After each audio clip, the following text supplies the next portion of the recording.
Hola, hola amigos de Dónde Vivir en Miami Real Estate, nuestro podcast financiero. Hoy vamos a estar hablando de un tema excelente para empezar este 2024. ¿Por qué? Porque vamos a ver todas aquellas ventajas desde el punto de vista tributario, desde el punto de vista fiscal que tú puedes tener si eres propietario o si estás pensando en ser propietario. Vamos a analizar todos aquellos pequeños secretos, aquellas pequeñas cosas súper importantes que debes tener en cuenta para pagar bien tus impuestos y para pagar menos de forma legal.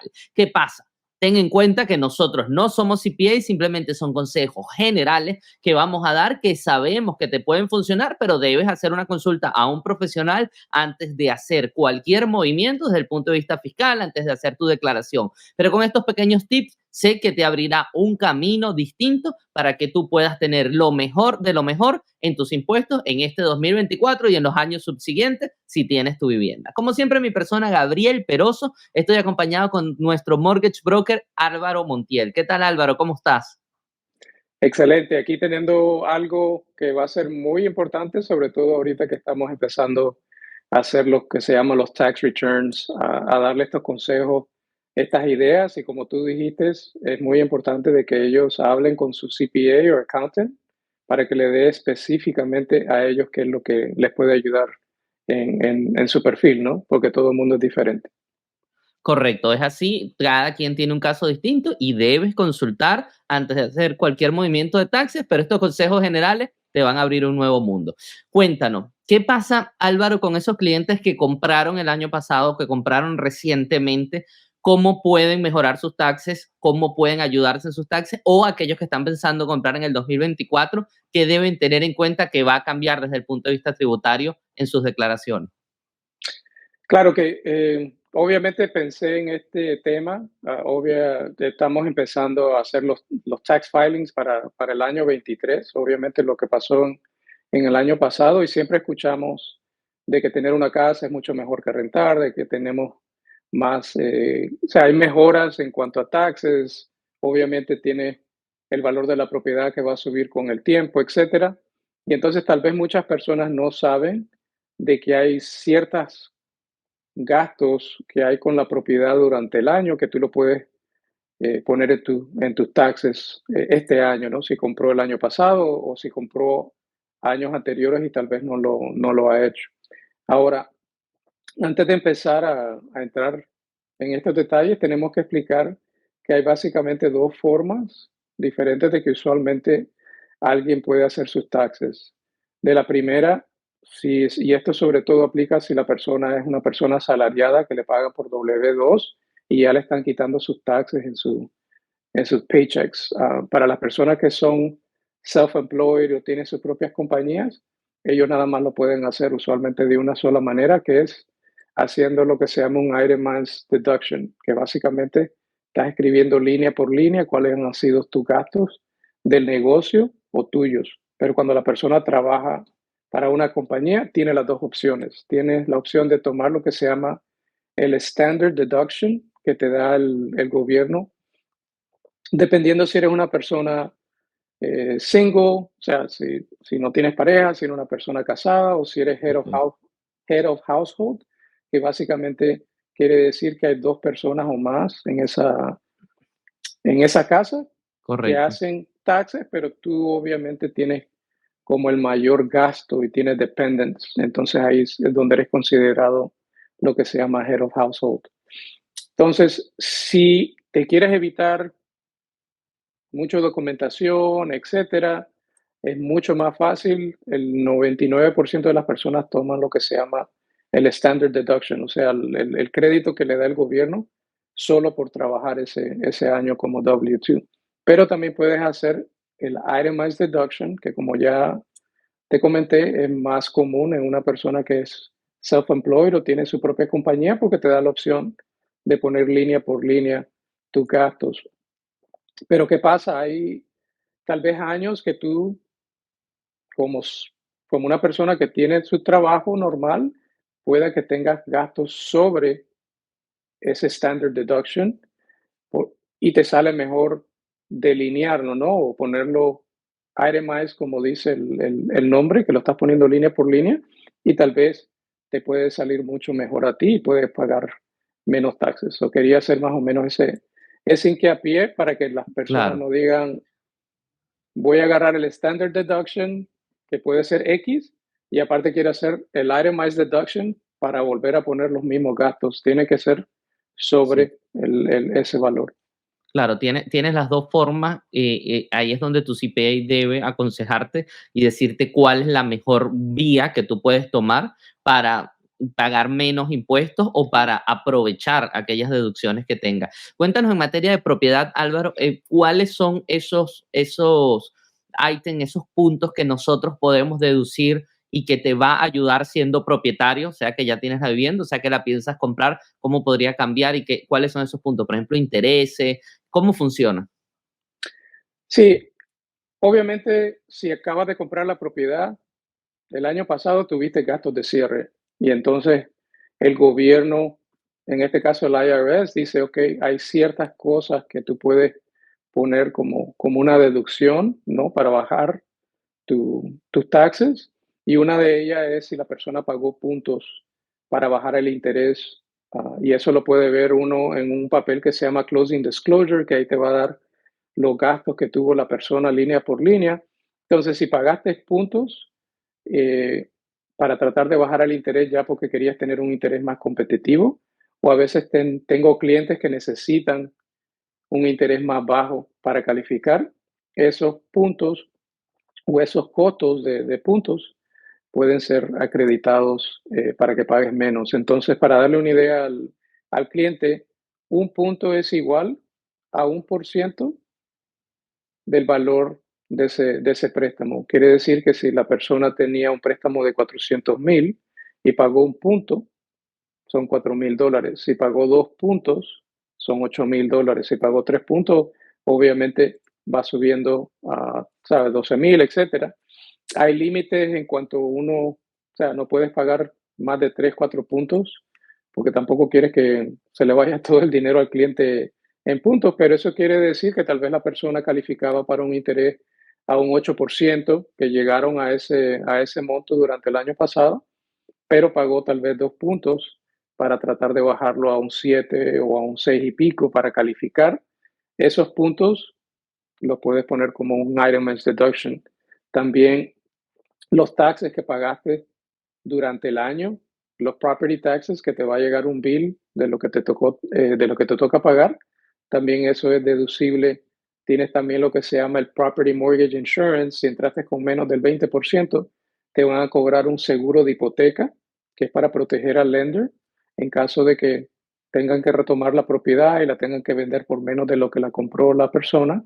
Esa mensualidad, dependiendo del cliente, puede ser $100, $200, $300 al mes. También puede ser itemized, incluido también en esos gastos. Solo ahí ya tienes lo que la persona pagó en puntos, que puede ser varios miles de dólares.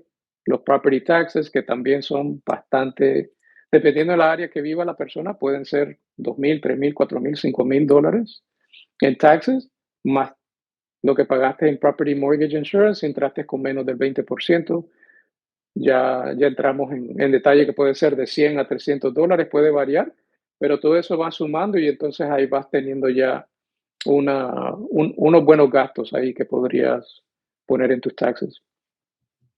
Sí, excelente, esa acotación desde el punto de vista de ese beneficio de haber comprado recientemente. Para aquellas personas que ya tienen la propiedad, Álvaro, por ejemplo, aquellas personas que trabajan desde casa, ¿tienen algún beneficio? ¿O qué otros gastos, entiendes normalmente se podrían deducir de taxes?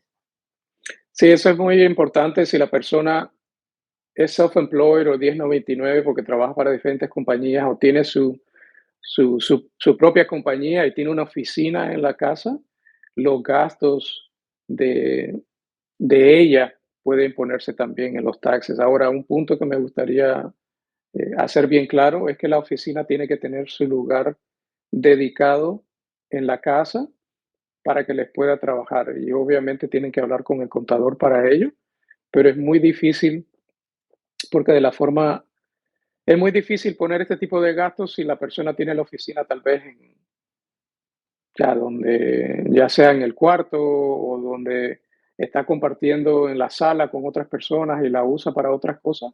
es mejor si la persona, por ejemplo, tiene un cuarto dedicado a ello o convirtió el garaje para la oficina, porque de la forma que el IRS te da ese descuento, es que va a tomar el square footage, o sea, el tamaño de ese lugar de oficina.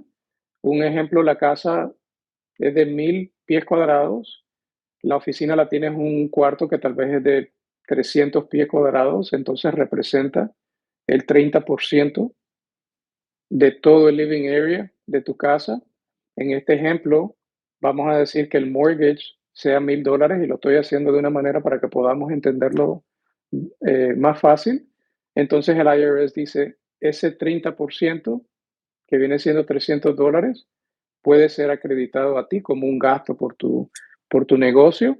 Entonces lo multiplicas por 12 y ya durante un año ya es un beneficio más grande. Aparte de ello, te pueden dar beneficios por tu celular, por tu Wi-Fi, si compraste equipos para el trabajo nada más, si tuviste que hacer, te compraste un MacBook, printers, LCDs, todo eso lo puedes ir haciendo itemized.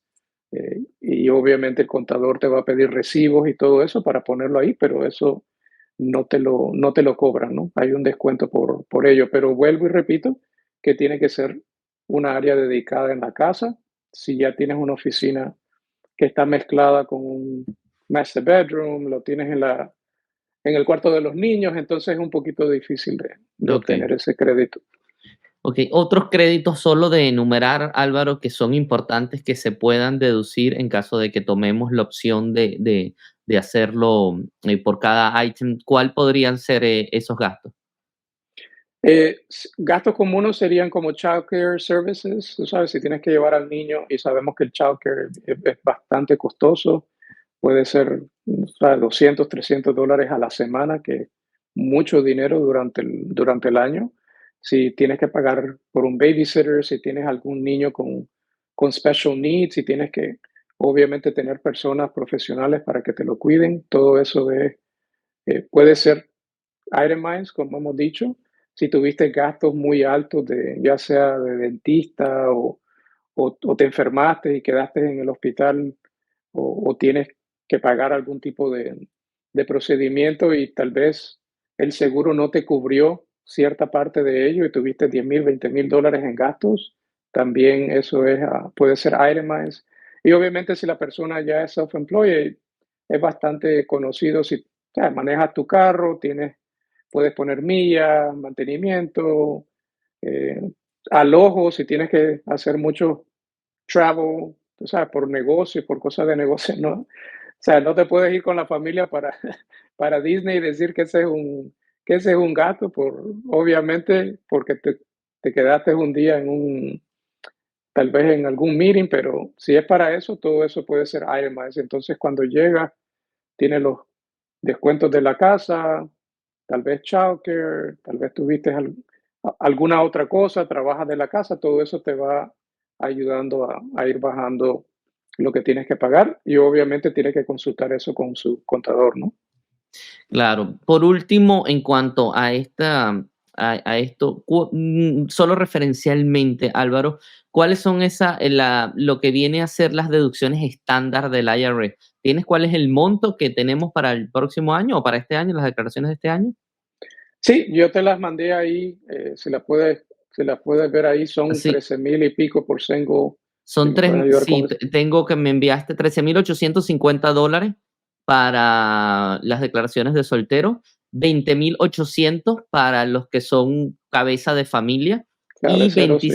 sí, y 27,700 para los que declaran como conjuntos o casados. O sea que básicamente, si tienes menos de estos gastos, es lo que entiendo, Álvaro, deberías irte por la estándar. Si tú crees que tienes gastos superiores haciendo un desglose de cada uno de esos gastos, podrías irte desglosando y tomando en cuenta todos los consejos que tú estás dando, ¿correcto?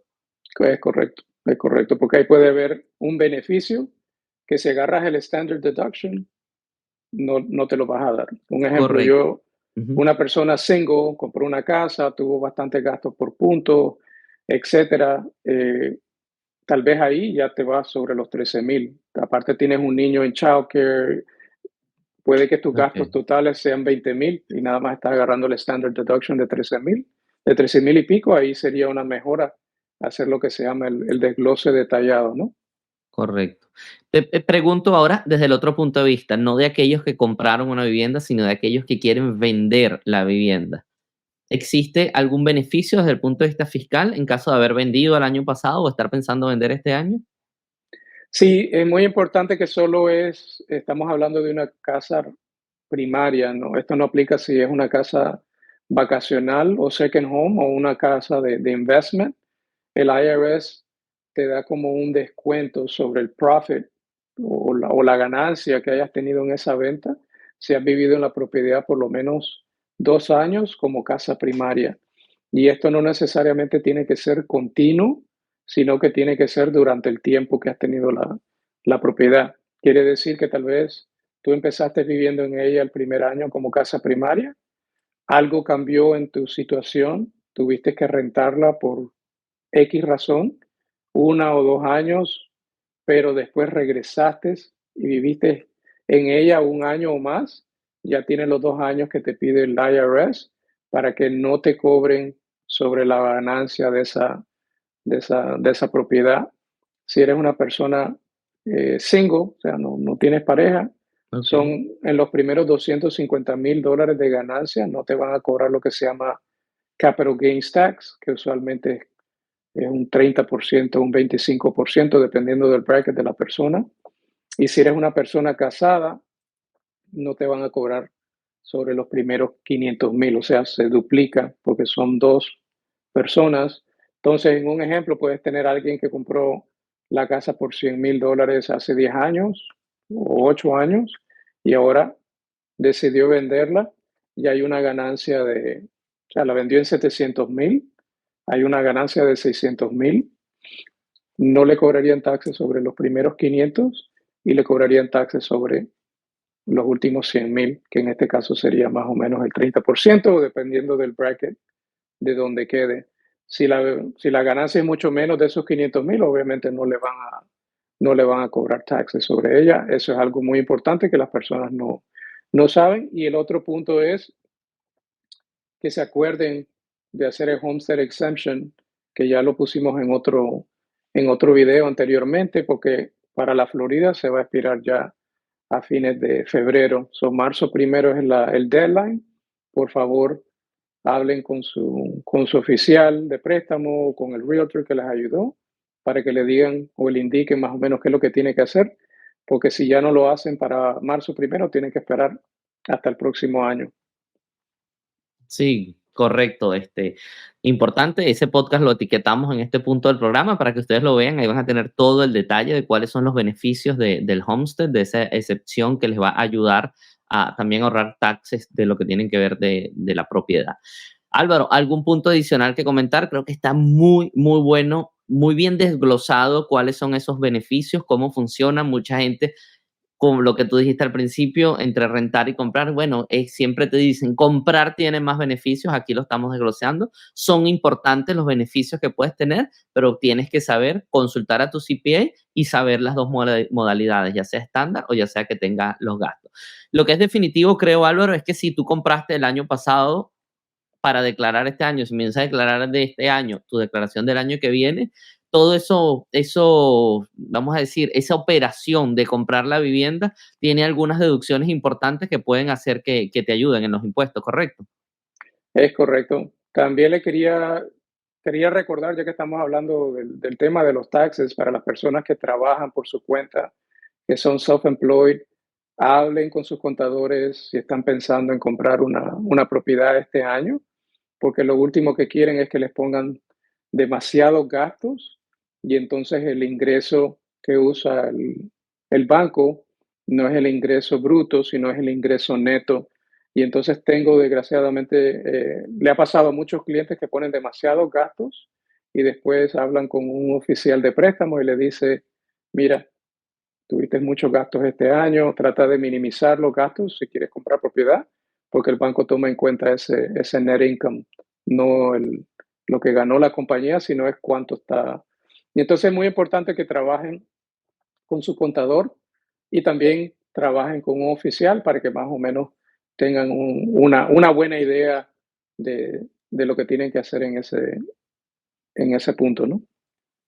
Sí, correcto. Tienes que prepararte, es importantísimo precalificarte, saber que si quieres comprar, tienes que tener todo ese tiempo de consultar. Nosotros estamos totalmente a la orden, están dándose cuenta de lo honesto y transparente que es toda nuestra información. Nosotros lo que queremos es llevarte a ti ese poder de tener la información de primera mano para que tú, con ese poder de la información, puedas tomar las decisiones más acertadas y evites la mayor cantidad de errores. Muchísimas veces es riesgoso, es complicado, tenemos temores de poder entrar a una operación de compra de propiedad o en la misma venta. ¿Quién me va a asesorar? Estamos totalmente a la orden y pueden ver todos nuestros videos con información totalmente clara, transparente, bien desglosada. Aquí no estamos dándole los 5 principales secretos para que tú corras y ganes miles. No, aquí estamos dándote información oficial, información con buena fuente para que tú abras ese poder y con ese poder luego nos consultes y puedas ver cuál es tu caso específico, puedas comprar o puedas vender si es el caso, pero siempre de la mano de asesoría honesta,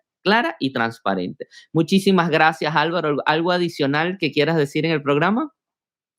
No, tenemos toda mucha información en los temas pasados, que miren por favor los videos y obviamente si les gustó este video, se les agradece que le hagan un like y lo compartan para que tal vez otras personas puedan usar esta información. Totalmente. Muchas gracias, Álvaro, por esas palabras finales y ya lo saben, con información clara, honesta y transparente, estamos aquí en Donde Vivir en Miami Real Estate. Transparencia total. Que tengas un excelente día.